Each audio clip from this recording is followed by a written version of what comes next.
आप सभी को जय मसीह की। आज परमेश्वर के वचन में आप सभी का स्वागत है। परमेश्वर पिता आज अपने वचनों के द्वारा आप सबको बहुत ऐसे आशीष को दे। पिता परमेश्वर आज अपने वचनों के द्वारा आपसे बोले और बातचीत करे। आज हम लोग परमेश्वर के वचन से हम लोग कुछ बातों को सीखेंगे। क्या हम आत्मा के चलाए चल रहे हैं? और परमेश्वर का वचन इस प्रकार से कहता है, जितने लोग परमेश्वर के आत्मा के चलाए चलते हैं वे ही परमेश्वर के पुत्र हैं। क्या हम परमेश्वर के पुत्र हैं जब अगर हम परमेश्वर की आत्मा के चलाए नहीं चल रहे? हम सिर्फ नामधारी लोग हैं, क्योंकि परमेश्वर का वचन इस प्रकार से रोमी 8 उसका 14 में लिखा है, इसलिए जितने लोग परमेश्वर के आत्मा के चलाए चलते हैं वे ही परमेश्वर के पुत्र हैं। और 8 उसका 9 में इस प्रकार से लिखा है, यदि किसी में मसीह का आत्मा नहीं तो वो उसका जन्म भी नहीं है। और इसलिए परमेश्वर आज अपने वचन के द्वारा हमें कुछ बातों को बताना चाहता है। वो हमें अपने वचन की आईने में इस बात को दिखाना चाहता है, क्या हम परमेश्वर की संतान हैं? क्या मसीह में आ जाने से क्या हम सिर्फ परमेश्वर की संतान कहलाते हैं? परमेश्वर का वचन इस प्रकार से कहता है, जिसमें मसीह का आत्मा नहीं वो परमेश्वर का जन्म भी नहीं। इस प्रकार से लिखा, यदि किसी में मसीह का आत्मा नहीं तो वो उसका जन्म भी नहीं, उसके लोग भी नहीं। यानी कि हम एक मुर्दे के समान जीवन को जी रहे। इसी प्रकार से कुरिन्थी में जब हम 12वें अध्याय को उसके 2 में पढ़ते हैं तो इस प्रकार से परमेश्वर का वचन हमें कहता है, जो हमको मिलता है पहला कुरिन्थी उसका 12वां अध्याय उसके 2 में, तुम जानते हो कि जब तुम अन्य जाति थे तो गूंगी मूर्तों के पीछे जैसे चलाए जाते थे वैसे चलते थे। यानी हम कैसे चलते थे? जैसे एक मूर्त में सांस नहीं होती और वो निर्जीव अवस्था में रहता है, जिसकी आंख तो रहती है परंतु देख नहीं सकता, जिसके कान तो रहते हैं परंतु सुन नहीं सकता, जिसके मुंह तो रहता है परंतु बोल नहीं सकता, जिसके हाथ तो रहता है परंतु कुछ कर नहीं सकता, और जिसके पांव तो रहता है परंतु वो चल नहीं सकता। और परमेश्वर का वचन कहता है, जिसमें मसीह का आत्मा नहीं वो मसीह का जन नहीं, और जो परमेश्वर की आत्मा के चलाए नहीं चलते वो परमेश्वर की संतान भी नहीं। और परमेश्वर कहता है, तुम तो पहले अन्य जाति में थे और अन्य जाति जैसी गूंगी मूर्तों के पीछे चलते थे वैसे ही तुम भी चलाए जाते थे, लेकिन मसीह में आ जाने के बावजूद अगर आप में परमेश्वर का आत्मा नहीं तो आप उसकी संतान भी नहीं है करके परमेश्वर का वचन कहता है। परमेश्वर ने आपसे प्रतिज्ञा किया है, बोला मांगो तो मैं तुमको दूंगा।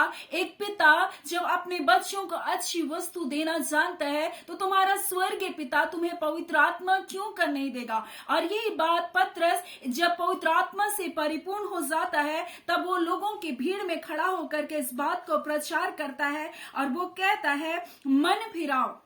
जो हमको मिलता है प्रीतों के काम 2 अध्याय उसके 38 में पतरस उनसे कहता है, मन फिराओ कि तुम में से हर एक अपने अपने पापों की क्षमा के लिए यीशु मसीह के नाम से बपतिस्मा ले तो तुम पवित्र आत्मा का दान पाओगे, क्योंकि यह प्रतिज्ञा तुम और तुम्हारे संतानों और उन सब दूर दूर लोगों के लिए भी होगा जिनको प्रभु हमारा परमेश्वर अपने पास बुलाएगा। यानी कि परमेश्वर कहता है ये प्रतिज्ञा सारे जगत के लिए है कि मैं अपना आत्मा उन पर उंडेलूंगा। परमेश्वर ये प्रतिज्ञा को किया है कि मैं हर एक मनुष्य पर अंत के दिनों में अपनी आत्मा को उंडेलूंगा।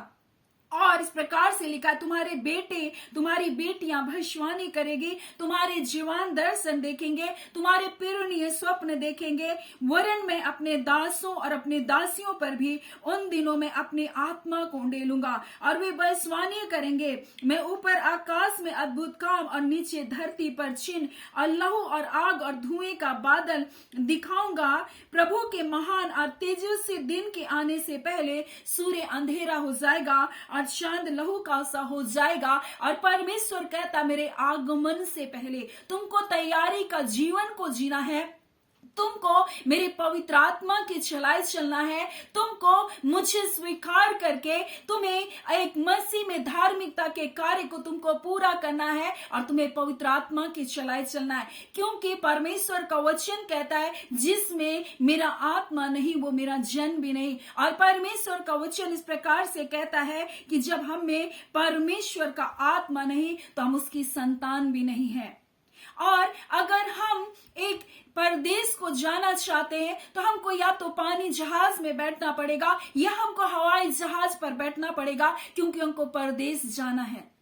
वैसे ही परमेश्वर का वचन कहता है हम पृथ्वी पर परदेसी और मुसाफिर हैं, और ये हमारा कोई अपना देश नहीं, परंतु हम सब एक मुसाफिर के समान है और हमारा स्वर्गीय देश है, हमारा स्वदेश वो स्वर्ग है जहां हमको जाना है। और परमेश्वर का वचन इस प्रकार से कहता है परमेश्वर का आत्मा हवा के समान है। और परमेश्वर का वचन इस प्रकार से कहता है कि अगर तुम मेरी आत्मा से नहीं भरे जाओगे तुम कभी भी स्वर्ग के राज्य में नहीं जाओगे, क्योंकि परमेश्वर का वचन इस प्रकार से कहता है पवित्र आत्मा एक छाप है। परमेश्वर का वचन इस प्रकार से कहता है पवित्र आत्मा जल है। अगर आपका जीवन एक जल के समान नहीं है, पवित्र आत्मा अगर आपके जीवन में नहीं है, तब आप कभी भी बहता हुआ जीवन, एक आरामदायक जीवन को नहीं जी सकते, एक विश्रांति के जीवन को नहीं जी सकते। आप संसार की बातों में अपने आप को उलझा करके रखेंगे और कभी भी अपने स्वर्गीय देश के लिए आप तैयारी नहीं कर पाएंगे, क्योंकि आपको संसार अपनी सारी क्रियाओं में उलझा करके रखता है। इसलिए इस प्रकार से गलाती 5 में इस प्रकार से लिखा है कि इसलिए जितने लोग परमेश्वर के आत्मा के चलाए चलते हैं वे परमेश्वर के जन है। और इस प्रकार से लिखा है गलाती 5 उसका 16 में, पर मैं तुमसे कहता आत्मा के अनुसार चलो तो तुम शरीर की लालसाओं को किसी भी रीति से तुम पूरा करने नहीं पाओगे, क्योंकि आत्मा और शरीर दोनों एक दूसरे के विरोधी हैं। इसलिए कि जो काम तुम करना चाहो वो ना कर पाओ, यानी कि पवित्र आत्मा आपको गलत कार्य को करने से क्या करेगा, बचाएगा, आपको गलत रास्तों से फिर जाने से बचाएगा, क्योंकि शरीर के काम तो प्रकट है परमेश्वर का वचन कहता है, और शरीर पर मन लगाना तो मृत्यु है करके परमेश्वर का वचन हमें बताता है कि शरीर पर मन लगाना तो हमें इस प्रकार से कहता है कि शरीर पर मन लगाना तो मृत्यु है, परंतु आत्मा पर मन लगाना जीवन और शांति है। अगर हमारे अंदर वो जीवन नहीं है, अगर हमारे अंदर वो शांति नहीं है, तो कभी भी हम परमेश्वर की उपस्थिति में नहीं जा सकते, हम कभी भी उस स्वर्ग के राज्य में नहीं जा सकते। क्या आप बिना हवाई जहाज में चढ़े हुए आप परदेश जा सकते हैं? क्या आप बिना पानी जहाज में चढ़े हुए परदेश जा सकते? आपको जाने के लिए एक सवारी चाहिए, और ये पवित्र आत्मा है जो आपके लिए दिया गया, ये बयाने में आपके लिए दिया गया, ये दुर्बलताओं में आपके लिए आए भर भर कर आपके लिए प्रार्थना करता है। और परमेश्वर का वचन इस प्रकार से कहता है एलिया भी हमारे जैसा मनुष्य था, दुख सुख भोगी मनुष्य था, उसके जीवन में भी तकलीफें थी, उनके जीवन में भी संकट था, उसको भी डर लगता था, लेकिन वो परमेश्वर की आत्मा के चलाए चलता था। परमेश्वर का आत्मा उसको उठाकर कहीं और लेकर चला जाता था। इस प्रकार से परमेश्वर का वचन कहता था शत्रु योजना बनाता था एलीसा के लिए, उस राज्य के लिए, परंतु एलीसा उस बात को प्रकट करता था। वैसे ही जब तक आप परमेश्वर की आत्मा के चलाए नहीं चलेंगे, शत्रु आपके लिए योजना को बनाएगा और आपके जीवन पर प्रबल होगा। परंतु आत्मा के जब चलाए चलेंगे, परमेश्वर अपने पवित्र आत्मा के द्वारा आपकी आत्मा में उन बातों को प्रकट करेगा, जैसे एलीसा पर परमेश्वर प्रकट करता था, जैसे एलिया पर परमेश्वर प्रकट करता था। हमारे जैसा ही वो मनुष्य था, दाऊद भी हमारे जैसा ही मनुष्य था। वो अलग जगह से नहीं आया, वो भी दुख से, संकट से, मरे से, मृत्यु से, जोखिमों से, जंगल से, पहाड़ों से, भूखे रहने से, नंगे रहने से, उघाड़े जाने से, हर एक लोग इन परिस्थितियों से होकर के गुजरे, परंतु वो आत्मा के चलाए चल रहे थे, वो आत्मा के चलाए चल रहे थे, इसलिए परमेश्वर को देख रहा था। दाऊद इस प्रकार से कहता है जो हमको मिलता है प्रेरितों के काम में, कि दाऊद कहता है मैं प्रभु को सर्वदा अपने सामने देखता रहा, क्योंकि वो मेरी दाहिनी ओर है, ताकि मैं डिग ना जाऊं, ताकि मैं गिर ना जाऊं, इसलिए मैं परमेश्वर के अपने समीप देखता रहा। और इसी प्रकार से यूहन्ना 14 अध्याय में लिखा है कि संसार मुझे नहीं देखेगा थोड़ी देर में, परंतु तुम मुझे देखोगे। और ये पवित्र आत्मा के बारे में कहा जा रहा है। पवित्र आत्मा के बिना चलाए आप कभी भी परमेश्वर के मार्ग में नहीं चल सकते, आप कभी भी स्वर्ग के राज्य में नहीं जा सकते।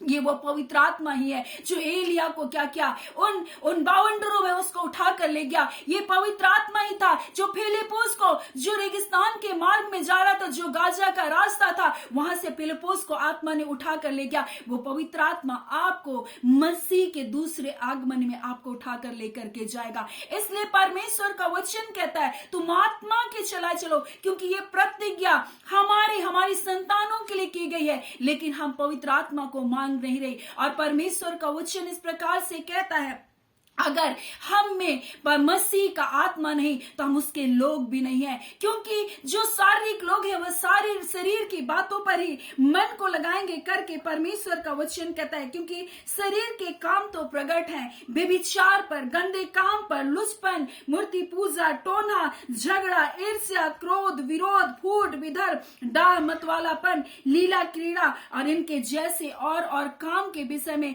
जिसके बारे में मैंने पहले ही तुमसे कह दिया कि ऐसे ऐसे काम करने वाले लोग स्वर्ग के राज्य में कभी भी नहीं जा पाएंगे। और इसके बारे में परमेश्वर का वचन कह रहा है, और जो ऐसे शारीरिक कार्य में पड़े हैं, ऐसी शारीरिक अभिलाषाओं में अपने जीवन को जीना चाह रहे हैं, वो क्या करे, परमेश्वर के उस दूसरे आगमन के लिए वो अपने आप को क्या करे, नकार रहे, वो नहीं जा सकते। परमेश्वर का वचन कह रहा है, परंतु हम परदेसी लोग हैं, हमारा चिरस्थायी घर स्वर्ग है, इसलिए हमें आत्मा के चलाए चलना है, हमको पवित्र आत्मा को पाना है। इसलिए पतरस इस बात को बोल रहा है, तुम मन फिराओ, बोल रहा है, तुम मन फिरा कर तुम क्या करो, बोल रहा है तुम मन फिराओ, तुम में से हर एक अपने अपने पापों की क्षमा को प्राप्त करो परमेश्वर से, उसके बेटे के पास आओ, अपने जीवन को समर्पित कर दो, तब तुम्हें पवित्र आत्मा दिया जाएगा करके परमेश्वर अपने वचन में प्रतिज्ञा कर रहा है।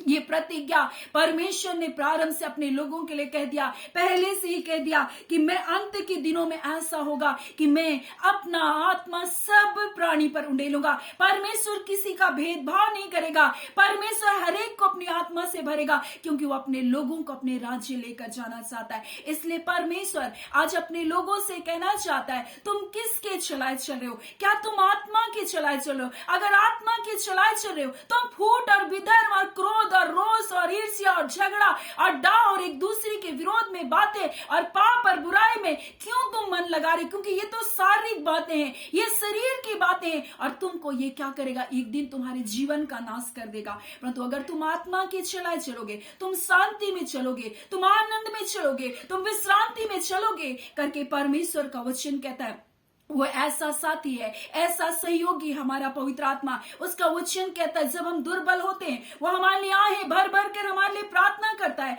एक बार यीशु मसीह बोल रहा है, मैं कब तक तुम्हारे साथ रहूंगा? जब वो दुष्ट आत्माओं को उस मिर्गी के अटैक को निकाल नहीं पा रहे, बोले मैं कब तक तुम्हारे साथ रहूंगा, तुम्हारे संग रहूंगा, तुम्हारी सहूंगा। परंतु यीशु मसीह अगले पल बोलता है कि मेरे बिना तुम कुछ भी नहीं कर सकते। फिर वो कहता है, मैं तुमको अकेला अनाथ नहीं छोड़ूंगा, और उसने अपने सहायक पवित्र आत्मा को दिया। क्या आज हम उसके पवित्र आत्मा को पाने के लयलित हैं? क्या हम उस स्वर्गीय राज्य को जाने के लिए पवित्र आत्मा को मांग रहे हैं? क्या हम अपने जीवन को आत्मिक रूप से मजबूत बनाने के लिए, हम शारीरिक क्रियाओं के ऊपर जय पाने के लिए हम पवित्र आत्मा से सहायता को मांग रहे, या फिर हम अपने जीवन में पवित्र आत्मा से अलग एक जीवन को जी रहे जो शारीरिक जीवन है? और परमेश्वर का वचन कहता है, जो शरीर पर मन लगाता है उसका मन लगाना वो मृत्यु है, वो मृत्यु को ही प्राप्त करेंगे। इस प्रकार से परमेश्वर का वचन कहता है, क्योंकि शारीरिक व्यक्ति शरीर की बातों पर मन लगाते हैं, परंतु आध्यात्मिक आत्मा की बातों को पर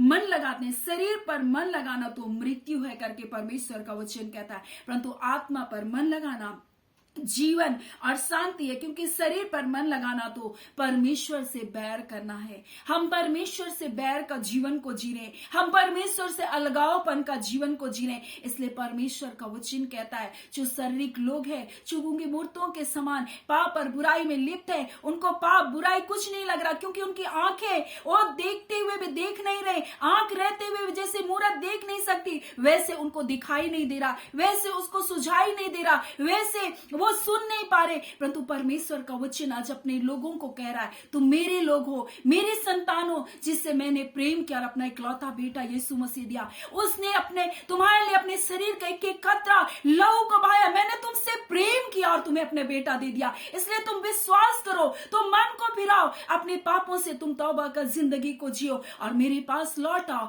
मुझे अपना उद्धार करता करके स्वीकार करो, मैं अपना आत्मा तुम पर उंडेलूंगा, क्योंकि यह प्रतिज्ञा हर एक मनुष्य के लिए, पृथ्वी के हर एक छोर के हर एक व्यक्ति के लिए है। और परमेश्वर का वचन कहता है, जो आत्मा के चलाए चलते हैं वे ही परमेश्वर के पुत्र हैं। आप और हम आज अपने जीवन को जांचिए, हम क्या आत्मा के चलाए चले? आत्मा के चलाए चलने वाले हवा के समान है, वो किधर को आते और किधर को जाते। वैसे जैसे हवा को नहीं जानते, वैसे परमेश्वर के लोग चलाए जाएंगे। और परमेश्वर का वचन कहता है, जैसे जल जीवन को उत्पन्न करता है, वैसे तुम जीवन को उत्पन्न करने वालों बनोगे। तुम जहां जाओगे वहां आशीषों को लेकर आओ। और जैसे पवित्र आत्मा आग के बारे में कहा, जैसे आग भस्म करती है, वैसे परमेश्वर का आत्मा उन अशुद्धियों को जलाकर भस्म करेगा, उन शत्रु के कार्य को जलाकर भस्म करेगा, उन रोड़े उन रुकावटों को जो आपकी जिंदगी में शत्रु ने डालकर रखा है उसको जलाएगा। इसलिए परमेश्वर का वचन कहता है, तुम